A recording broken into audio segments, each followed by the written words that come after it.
Hello साथियों, नमस्कार। स्वागत है आपका आपके अपने YouTube channel study with Uttarakhand में। तो दोस्तों, जैसा कि एक हिंदी संकल्प सीरीज चली थी हमारी, आज उसका पार्ट 8वां है। और जो लोग नए जुड़ेंगे तो थोड़ा सब्सक्राइब और शेयर कर लेना, ठीक है। बीडीओ, पटवारी, लेखपाल आदि सभी परीक्षाओं के लिए इम्पोर्टेंट रहने वाली है क्लास। तो इसके क्वेश्चन अंत तक ज़रूर देखना इस वीडियो को। स्टार्ट करते हैं इसके पहले क्वेश्चन से। इसका पहला क्वेश्चन है, निम्नलिखित में से कौन सा विकल्प वाक्यांश और उनके लिए एक शब्द की सही जोड़ी नहीं है। ठीक है, इसमें से एक जोड़ी सही नहीं है, वो आपको छांटना है। तो सबसे पहले में दिया है जो बहुत बोलते हों या बोलता हो, ठीक है, वाचाल, बिल्कुल सही है। ठीक है, दूसरे में बी में दिया है जो कुछ नहीं जानता, उसको बोलते हैं अज्ञ, ये भी बिल्कुल सही है। तीसरे में दिया है जो मापा न जा सके के लिए एक शब्द है अपरिमेय, ये भी बिल्कुल सही है। और चौथे में बोला है जो अनुकरण करने योग्य हो, तो ये गलत हो जाएगा। जो अनुकरण करने योग्य होता है उसको बोलते हैं अनुकरणीय। अनुकरणीय, ठीक है, न कि विश्वसनीय। तो सही आंसर है इसका, जो गलत है, ऑप्शन डी, यही इसका आंसर हो जाएगा। विश्वसनीय नहीं होगा, अनुकरणीय हो जाएगा। अगला क्वेश्चन देखिए, वीडियो को अंत तक जरूर देखना, तब आपको अच्छे अच्छे क्वेश्चन मिलेंगे, समझ आएगा। ठीक है, दूसरा क्वेश्चन देखिए, हिंदुस्तानी भाषा का रूप क्या है। ऑप्शन ए में दिया संस्कृत निष्ठ, ऑप्शन बी में दिया हिंदी और उर्दू मिश्रित, ऑप्शन सी में दिया ब्रज अवधि का मिश्रित रूप, ऑप्शन डी में दिया है इनमें से कोई नहीं। तो इसका सही आंसर आपको छांटना है। तो इसका सही आंसर होगा ऑप्शन बी, हिंदी उर्दू मिश्रित। ठीक है, ये इसका सही आंसर हो जाएगा। अगला क्वेश्चन देखिएगा, क्वेश्चन नंबर तीसरा। इसमें बोलता है सही अर्थ वाला शब्द युग्म नहीं है। एक इसमें से सही शब्द युग्म नहीं है, बाकी ठीक है। ठीक है, तो ऑप्शन ए में दिया अनिल, अनल, हवा और आग। ठीक है, अनिल मतलब हवा और अनल मतलब आग, ये बिल्कुल सही है। दूसरे में दिया अली और अली, एक छोटी की मात्रा दी है, एक में बड़ी की मात्रा। इस अली का मतलब भौरा होता है, बिल्कुल सही। और इस अली का मतलब सखी होता है, ये भी सही है। तो पहला भी सही है, दूसरा भी सही है। अब आ जाइए तीसरे में, आदि, दो पे छोटी की मात्रा है, यहाँ दो पे बड़ी की मात्रा है, तो इस आदि का मतलब आरंभ होता है, बिल्कुल सही। इस आदि का मतलब अभ्यस्त होता है, ये भी बिल्कुल सही है। ठीक है, तो ऑप्शन डी इसका गलत होगा, जाहिर सी बात है। तो जलज, जलज मतलब इसने बोला कमल, तो बिल्कुल सही है। जलद मतलब समुद्र, ये गलत हो जाएगा। जलद होता है बादल का, ये गलत हो जाएगा। जलद मतलब होता है बादल का, जलद मतलब होता है बादल। ठीक है, तो ऑप्शन डी इसका सही आंसर हो जाएगा इस क्वेश्चन के हिसाब से। अगला क्वेश्चन देखिए, क्वेश्चन नंबर चौथा। श्याम पेंसिल से लिखता है, इनमें कौन सा कारक है। ठीक है, श्याम जो है पेंसिल से लिखता है। ऑप्शन ए में दिया कर्म कारक, ऑप्शन बी संप्रदान कारक, ऑप्शन सी अपादान कारक, ऑप्शन डी करण कारक।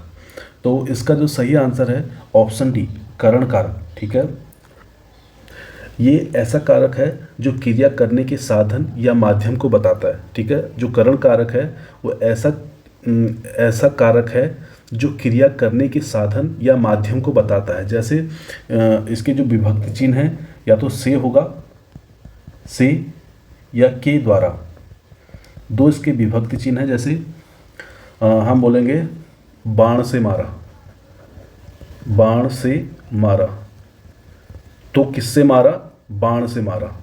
ठीक है, तो किससे मारा, बाण से मारा, यानी कि ये इसका साधन है, बाण से मारना इसका साधन है। जैसे हमने बोला वह खेल खेल रहा है, वह खेल खेला, वह खेल खेल रहा है, तो किससे खेल रहा है, गेंद से खेल रहा है, गेंद से खेल रहा है, तो गेंद क्या हो जाएगा, उसका साधन हो जाएगा। जैसे हम एक शब्द बोलेंगे चाकू से काटा, चाकू से काटा, तो किससे काटा, चाकू से, तो चाकू क्या हो जाएगा, इसका साधन हो जाएगा काटने का। ठीक है, जैसे एक शब्द आएगा बंदूक से मारा या गोली से मारी। ठीक है, बंदूक से मारा, तो मारने का साधन क्या है, बंदूक, बंदूक से उसको मारा गया। ठीक है, चलिए अगला क्वेश्चन देखिए, क्वेश्चन नंबर 5वां। इसमें बोलता है मोहन तुमसे चौगुना काम करता है, इस वाक्य में विशेषण पहचानिए। ठीक है, सबसे पहले विशेषण हमने बताया था, संज्ञा सर्वनाम की जो विशेषता बताते हैं उसको विशेषण कहते हैं। विशेषण के 4 प्रकार होते हैं, वो पिछली सारी वीडियो में ये सब चीज़ें हो चुकी हैं। ठीक है, जो लोग नहीं देख पाए थे उस वीडियो को देखिएगा। तो आपको समझ आएगा ये, तब आगे की सारी वीडियो समझ आएंगी। तो ऑप्शन डी इसका सही आंसर हो जाएगा आवर्तीवाचक विशेषण। ठीक है, 2 गुना, 3 गुना, 4 गुना, 5 गुना, 6 गुना, ये सब आपका किस में आएगा, ये आवर्तीवाचक विशेषण में आएगा। ठीक है, चलिए अगला क्वेश्चन देखिए। ये क्वेश्चन नंबर है 6। इसमें बोलता है जो क्रिया संज्ञा या विशेषण से बनती है उसे क्या कहते हैं। तो उसको कहते हैं ऑप्शन डी नाम धातु। नाम धातु कहा जाता है जो क्रिया संज्ञा या विशेषण से बनती है उसे क्या कहते हैं, नाम धातु कहते हैं। चलिए अगला क्वेश्चन देखिए, क्वेश्चन नंबर 7। मात्राज्ञा का सही संधि विच्छेद कौन सा है। मात्र प्लस आज्ञा, मात्रा प्लस ज्ञा। ठीक है, ऑप्शन सी में दिया मात्र प्लस आज्ञा, ऑप्शन डी मात्रा प्लस आज्ञा। तो इसका सही आंसर है ऑप्शन ए मात्राज्ञा। ठीक है, ऐसे होगा, ये इंपॉर्टेंट भी है, थोड़ा सा देख लीजिएगा इसको। इसके और उदाहरण भी हैं, तो अगले वीडियो में देखते हैं इनके उदाहरणों को। अगला क्वेश्चन देखिए, क्वेश्चन नंबर 8। इसमें होता है निम्नलिखित में से कौन सा उपसर्ग उर्दू का नहीं है। ऑप्शन ए खुश, ऑप्शन बी उन, ऑप्शन सी गैर, ऑप्शन डी कम। तो इसका जो सही आंसर है, ठीक है, उर्दू का उपसर्ग नहीं है बोला है, तो ऑप्शन बी उन। उन जो है हिंदी भाषा का है, हिंदी भाषा का उपसर्ग है उन। ठीक है, बात करें उपसर्गों की, तो हिंदी में उपसर्गों की संख्या कितनी है। हिंदी में उपसर्गों की संख्या है आपकी 10। संस्कृत में पूछेगा तो संस्कृत में तो 22। उर्दू के पूछेगा, उर्दू के कितने हैं तो 19। ठीक है, तो ध्यान में रखिएगा, हिंदी में उपसर्गों की संख्या आएगा तो 10 है, संस्कृत में आएगा तो 22, उर्दू में आएगा तो 19। ठीक, अगला क्वेश्चन देखिएगा, क्वेश्चन नंबर 9। 9 में बोलता है मिश्रित तथा संयुक्त वाक्य में विरोध का भाव प्रकट करने के लिए किस विराम चिन्ह का प्रयोग किया जाता है। तो ऑप्शन ए में दिया अर्धविराम, तो अर्धविराम ही इसका सही आंसर हो जाएगा। ठीक है, मिश्रित तथा संयुक्त वाक्य में विरोध का भाव प्रकट करने के लिए अर्धविराम का प्रयोग किया जाता है। ठीक है, योजक चिन्ह अगले ये पुरानी वीडियो में हो चुके हैं, बाकी देखिएगा थोड़ा सा। अगला क्वेश्चन देखना, क्वेश्चन नंबर 10। आज संचार माध्यमों में हिंदी भाषा के किस रूप का प्रयोग होता है। तो ऑप्शन ए टकसाली, ऑप्शन बी पश्चिमी, ऑप्शन सी मानक, ऑप्शन डी आम फहम। तो इसका जो सही आंसर है ऑप्शन सी मानक भाषा का प्रयोग होता है आज की डेट में। ठीक है, संचार माध्यमों में। अगला क्वेश्चन देखिएगा, क्वेश्चन नंबर 11।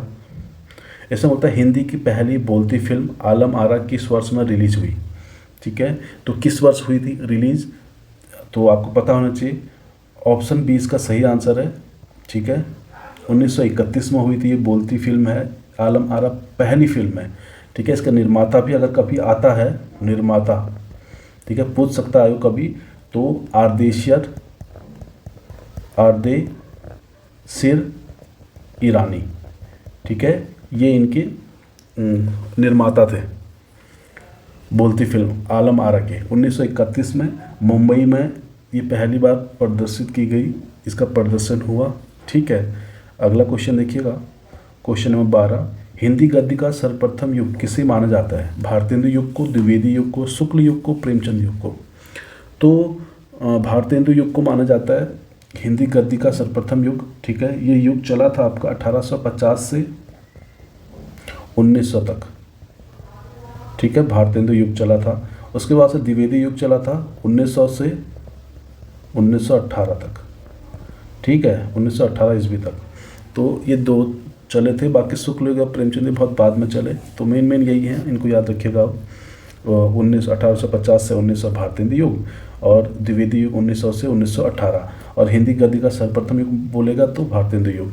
ठीक है, अगला क्वेश्चन देखिएगा, क्वेश्चन नंबर 10 नहीं, क्वेश्चन नंबर 13, माफ़ कीजिएगा। इनमें से कौन सा शब्द नाग का समानार्थी है। नाग, तो इनमें कौन सा हो सकता है। तो ऑप्शन ए में दिया इन्होंने मोक्ष, ऑप्शन बी में दिया रथ, ऑप्शन सी में दिया हाथी, ऑप्शन डी में दिया पारा। तो इसका सही आंसर है ऑप्शन सी हाथी, इसका आंसर हो जाएगा। ठीक, हाथी के कुछ और अनेकार्थी शब्द हो सकते हैं, जैसे हाथी नहीं नाग के और शब्द भी हो सकते हैं, जैसे अनेकार्थी में सांप भी हो सकता है। ठीक है, सांप भी बोलते हैं नाग को। इसके अलावा नाग पर्वत को भी बोलते हैं, पर्वत को भी बोल देते हैं, और बादल को भी बोल देते हैं बादल। ठीक है, और हाथी को भी बोल देते हैं। तो कभी कभी अनेकार्थी शब्द भी आ जाता है इसका। ठीक है, नाग शब्द दे देगा और इसका बोलेगा एक अनेकार्थी शब्द। तो सांप, पर्वत और बादल, ऐसे क्वेश्चन आते हैं, पुराने पेपर देख लेना एक बार उठा के, तो ऐसे क्वेश्चन पूछे गए हैं। अगला क्वेश्चन देखिए, क्वेश्चन नंबर 14। निम्नलिखित शब्दों में से कौन सा शब्द अनेकार्थी नहीं है? ठीक है, इनमें से एक अनेकार्थी नहीं है, बाकी शब्दों के अनेकार्थी हो सकते हैं, पर एक शब्द ऐसा जिसके अनेकार्थी शब्द नहीं है। ऑप्शन ए में दिया कनक, तो इसके तो बहुत सारे हैं। ऑप्शन बी हत्या, ऑप्शन सी महावीर, महावीर के बहुत सारे हैं। ऑप्शन डी अनंत, इनके बहुत सारे। तो ऑप्शन बी इसका सही आंसर होगा हत्या। जैसे कनक को तो आपको पता है, एक तो सोना बोल देते हैं, सोना, एक धतूरा भी बोलते हैं, धतूरा, धतूरा, गेहूँ भी बोलते हैं, गेहूँ। ठीक है, ये तो कनक के हो गए, और भी हैं एक दो। ठीक है, शायद कपास भी है, कपास।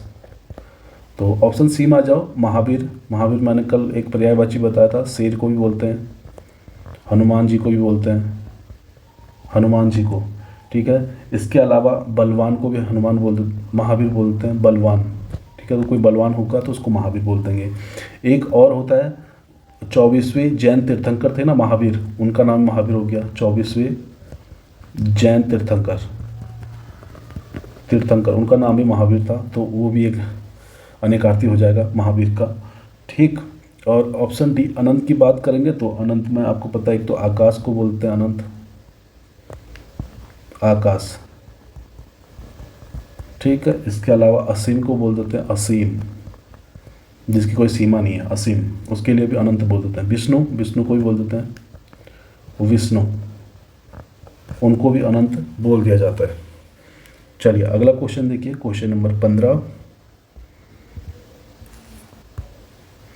अपभ्रंश में कितने स्वर मौजूद हैं? अपभ्रंश में कितने स्वर मौजूद हैं? ऑप्शन ए में दिया 6, ऑप्शन बी में दिया 8, ऑप्शन सी में 7, ऑप्शन डी में 9। तो सही आंसर है 8। 8 स्वर होते हैं। कौन कौन से 8 स्वर हैं देखिए जरा। अ हो जाएगा, आ हो जाएगा, ई, बड़ी ई, ऊ, ए और ओ। तो ये 8 स्वर हो जाएंगे जो अपभ्रंश में थे। ठीक है, अपभ्रंश में आएगा कभी तो कितने स्वर थे, तो 8 स्वर थे। या फिर ये क्वेश्चन आ सकता है, अपभ्रंश में निम्न में से कौन सा स्वर नहीं था, तो ये भी क्वेश्चन बन सकता है। तो उसमें री दे देगा या औ दे देगा। ठीक है, ऐसे शब्द, ऐसे स्वर दे देगा, तब फिर आपको छांटना होगा। तो याद रखिएगा, ओ, आ, छोटी ई, बड़ी, छोटा ऊ, बड़ा ऊ, ए और ओ। ठीक है, ये 8 अपभ्रंश में स्वर मौजूद थे। अगला क्वेश्चन देखिएगा, क्वेश्चन नंबर 16। इसमें बोलता है, जो घनीभूत पीड़ा थी मस्तक में स्मृति सी छाई, दुर्दीन में आंसू बनकर वह आज बरसाने आई। उक्त पंक्ति में कौन सा अलंकार है? जो लोग स्मृति सी ये देख के उपमा करेंगे, हालांकि उपमा ऑप्शन में नहीं है तो गलत हो जाएगा। थोड़ा सा क्वेश्चन को देखिएगा। जो घनीभूत पीड़ा, यहाँ पे घनीभूत शब्द के 2 अर्थ हैं। इसका पहला अर्थ है मनुष्य के मन में कुछ समय से इकट्ठी हुई पीड़ा। जो इकट्ठी हुई पीड़ा है उसके लिए घनीभूत शब्द का प्रयोग किया गया यहाँ पे। और दूसरा अर्थ है बादलों से संबंधित। ठीक है, दूसरा अर्थ क्या है? बादलों से संबंधित। इसलिए इसका जो सही आंसर है, एक शब्द पे 2 अर्थ चिपके हुए हैं, तो ऑप्शन ए इसका सही आंसर होगा, श्लेष अलंकार। अगला क्वेश्चन देखिएगा, क्वेश्चन नंबर 17।